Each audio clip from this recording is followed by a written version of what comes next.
خاصة بمتابعة فئة التجار وحلفي réglementation donc érigée par les dispositions du code des impôts.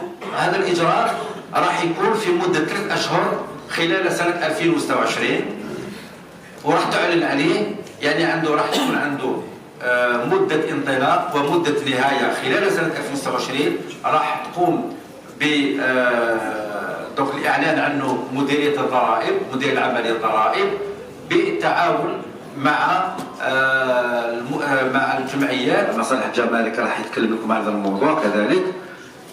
رخصة تاع ممارسة من أجل كذلك الالتزام بالقانون المتعلق بتبييض مكافحة تبييض الأموال والثمينة والمجوهرات والذهب والفضة، معني بهذه الواجبات التصريحية من مسك محاسبة مادية وكذلك مسك دفع. كذلك تم تأطير نشاط ما كانش يعني مؤطر قبل سنة 2025 وهو نشاط الأحجار الكريمة. المشاهدة تجب استجابة النظام لمتطلبات الرغبة. الالتزام الآخر يخص معدي البرمجيات، التدابير الجديدة اللي راهي مدرجة في قانون المالية لسنة 2026 اللي تخص هذوما لي كونتاكتي انفورماتيزي. لا ميز اون ابليكاسيون تاعهم سي لو 1er جانفي 2025.